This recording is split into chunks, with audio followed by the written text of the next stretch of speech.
Good evening, visitors. Welcome to the Australian War Memorial's Last Post ceremony.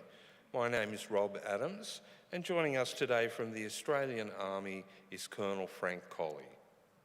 This evening, we're honoured to acknowledge General Narongpan Jitkaute, Chief of Army, Royal Thai Army, accompanied by Lieutenant General Simon Stewart, Chief of Army, and their accompanying delegation. We welcome the veterans who have served, those that are still serving, and the families that love and support them. The live stream of this ceremony is made possible by the Returned and Services League of Australia and the RSL and Services Clubs Association. We welcome members who are watching the broadcast of this ceremony across Australia.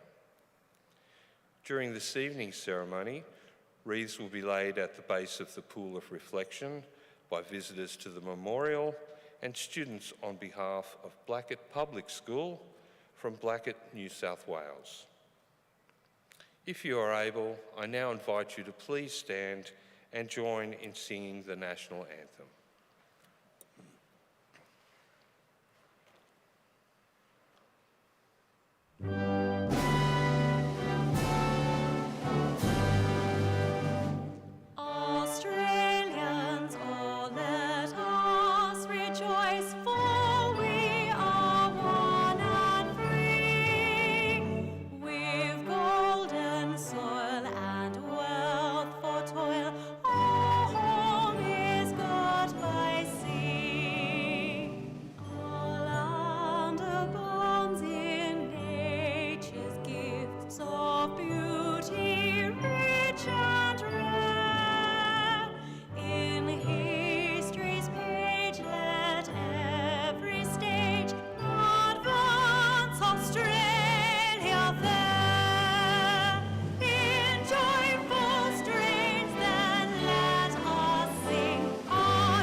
Students, and for those requiring a chair, you may now be seated. The Australian War Memorial was the vision of Charles Bean, Australia's First World War official historian. Bean landed with the Australian troops on Gallipoli and stayed with them at the front through to the end of the war. The idea of this national memorial and museum came to him at Pozières, France, in the depths of the bloody fighting of 1916.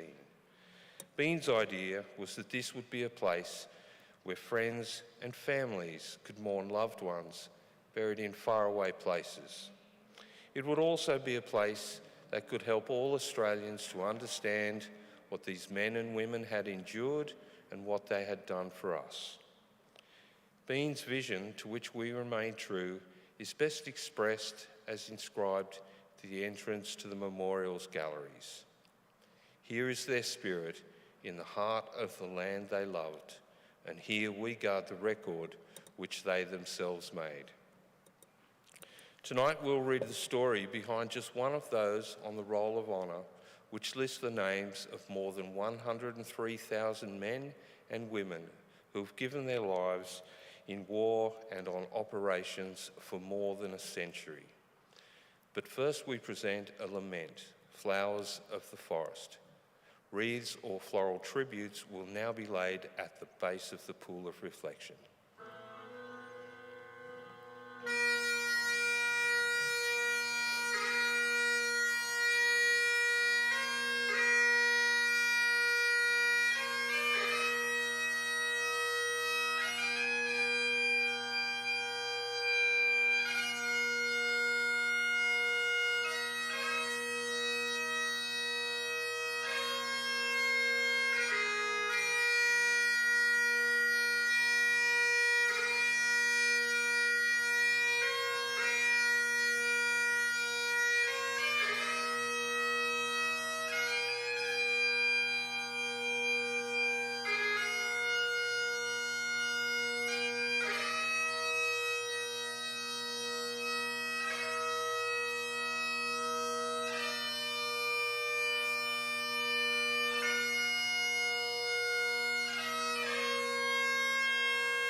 Today, we remember and pay tribute to Private James Emmanuel Bird.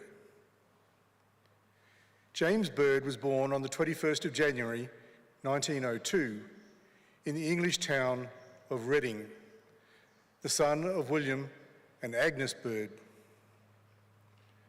Known as Jim, by the time of the Second World War, he was living in Casino, New South Wales, and working as a barman and porter. Jim Bird enlisted for service in the 2nd Australian Imperial Force on the 28th of January 1941. He was soon transferred to the 27th Brigade Headquarters as part of the Australian Army Ordnance Corps, responsible for supply and administration, the demolition and disposal of explosives, and the salvage of battlefield-damaged equipment. After a period of pre-embarkation leave in July, Private Bird travelled to Fremantle before embarking on the 7th of August, bound for overseas service. Arriving in Singapore a week later, Bird joined the 87th Light Aid Detachment, a small group of workshop units consisting of one officer and about 20 to 30 enlisted personnel. They provided repair and recovery support to forward units of the 27th Brigade. The 27th Brigade took part in the fighting after the Japanese invasion of Malaya in December 1941. In January the following year, it fought delaying actions around the west coast of the Malay Peninsula as the Allies were pushed back towards Singapore. Finally, the 27th Brigade took part in the defence of Singapore. As the Allied perimeter continued to shrink around the town, units were brought together around Tanglin Barracks, where they remained until the garrison was surrendered on the 15th of February. With the surrender of Singapore, Bird joined the 15,000 Australians who became prisoners of the Japanese. His time in Changi, however, was to be short. In early July, he embarked with B Force, a group of about 1,500 Australians who left Singapore aboard one of the notorious Hell ships, bound for Sandakan in North Borneo. Arriving in mid-July, the prisoners marched to Sandakan No. 1 prisoner of war camp, where they were told they would construct an airfield. The suffering and mistreatment of the prisoners of war at Sandakan are well known. Brutal beatings, torture, and shrinking food supplies. Illness in the form of malaria, beriberi, and tropical ulcers. Guards pulling sick men from their beds, bash gangs, and finally, the cruelty of the Sandakan death marches. While Jim Bird's fate was cruel, he would be spared the fate of those who died towards the end of the war. He reportedly died of dysentery on the 10th of October 1942 at the age of 41. Today, his remains lie in the Labuan War Cemetery under the inscription chosen by his grieving family. In loving memory of our dear brother, Jim. He was loved by all. Having learnt of Jim's death, his family placed a notice in a local newspaper featuring the following lines of verse. Duty called, and he was there, to do his bit and take his share. His spirit true, his heart was brave. He is resting now in a hero's grave. He followed the path of duty. He answered his country's call. He died an Australian soldier, the greatest death of all. His name is listed on the Roll of Honour on my left, among almost 40,000 Australians who died while serving in the Second World War. His photograph is displayed today beside the pool of reflection. This is but one of the many stories of service and sacrifice told here at the Australian War Memorial. We now remember Private James Emmanuel Bird, who gave his life for us, for our freedoms, and in the hope of a better world.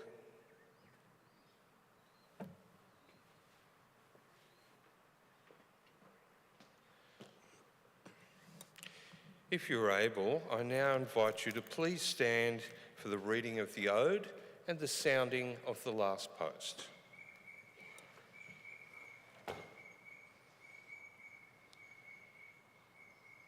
They shall grow not old, as we that are left grow old. Age shall not weary them, nor the years condemn. At the going down of the sun, and in the morning, we will remember them. We will remember them.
Lest we forget. Lest we forget.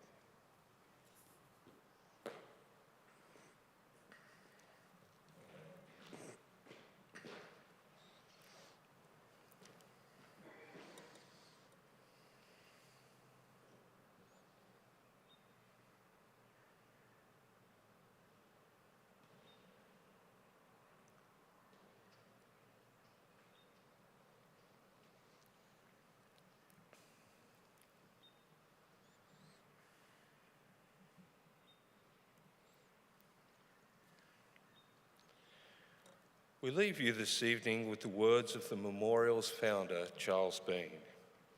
Many a man lying out there at Poziere or in the low scrub at Gallipoli with his poor, tired senses barely working through the fever of his brain has thought in his last moments, well, it's over.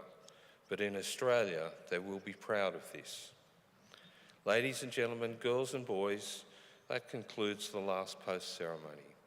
On behalf of the Director, staff and volunteers, we thank you for visiting the Australian War Memorial today and for your continued support during the Memorial's development project. We wish you all a very pleasant evening.